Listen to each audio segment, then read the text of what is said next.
Happy New Year sa inyo. Paano ka nag-welcome ng 2017? Same lang po. Ito ng ginagawa ko po dati. Kasama ko yung family ko. Nagpapapunto kami sa labas kasi sa Tondo nakatira po, diba? Sa mismo. Pwede naman, pero yung pabat yung mga safe lang. Kinagawian na po namin kasi yun para papaswerte, ganun. Tsaka kasama ko yung family ko para, ayun, tulad dati, para, kasi marami daw blessings pagka napapalis may mga bad luck, bad spirits sa bahay. Ano yung, pero ba kayong usually inahanda or ginagawa tuwing New Year? Yun nga, bumibili kami ng papatok talaga. Minsan, sa Bulacan. Pag sa food, ano yung Pag sa food, usually yung handa? iba-iba kasi kung ano yung nasa mood ni Mami. Pag nasa mood si Mami, marami kami pagkain. Kagabi, Syempre, buntis meron mga fruits. meron mga fruits. Kasi, alam ko, 12 na bilog, papaswerte din. Ba't di kayo magkasama ni Elise? Yan sa kabilang dressing room siya. Hindi, sa New Year. Ay, sorry. Kasi nasa family din siya. Oo, nasa family din siya. Alam ko, hindi ko alam, nagtay-tay ata siya.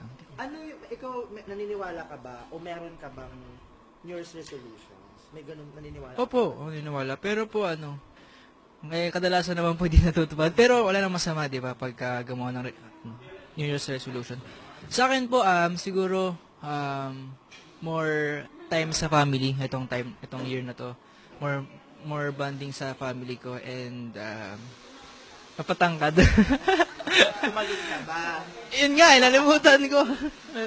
Pero okay lang. Gano'n ka ka-happy? Kasi parang 2016, parang big break mo talaga yung taon na yun. I mean, nag-PBB, nagkaroon ka ng love team, so nagkaroon ka ng mga shows, Once Upon a Time, Provincial. Gano'n ka ka-happy nung 2016? Actually, every year naman po happy kasi every year talaga yung mga blessings na dumadating.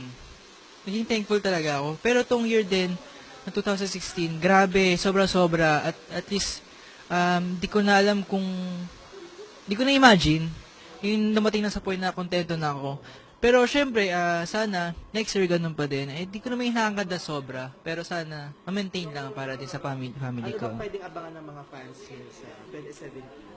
May mga naka-line up bang shows, movies? So, syempre, yung PBB. Yun nga po di ko po alam kasi, sabi ng handler ko, nakadepende sa PBB lahat kasi lahat naka-block talaga pagkatapos ng PBB, doon natin malalaman kung ano mangyari po sa akin. Pero kahit ano mangyari sa akin na magiging thankful ako.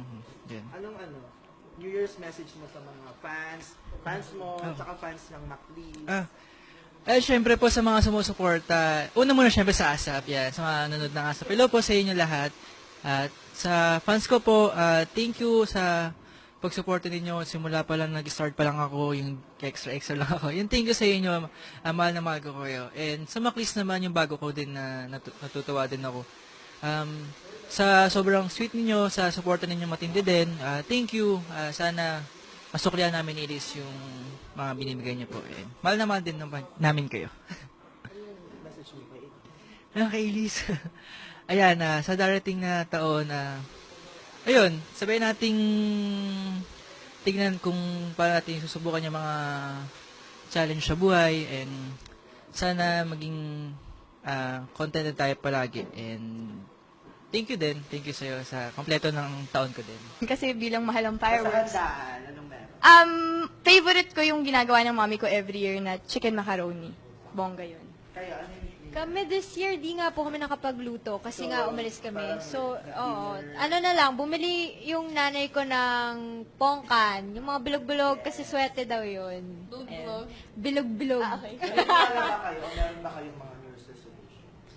Kasi yung iba hindi naman naniniwala, pero kayo ba? Well, I think any time is a time for change. Wow! Miss Universe? Hindi na natin kailangan hintayin pa mag-New Year bago tayo magbago. Huy, tama na din. Iba rin. Huwag natin gawing excuse ang New Year. Tama eh. Wala ka namang sinagot eh. So, wala ka New Year's resolution? Wala. Ako, siguro time management. Yun. Sana buong taon. Speaking of time management, kasi sobrang busy mo ng 2016, parang secure year, parang big break mo talaga. How does it feel? Sobrang ganda ng 2016. Super, parang hindi ko expected po yung taon na yun. Kasi bigla na lang pong middle of the year, biglang dun po dumating. So, hindi ko in-expect. Tapos nung dumating na po na tuloy-tuloy, So, syempre, sobrang saya ko po. Anong pwede i-look forward ng mga fans mo, Maclis fans this year?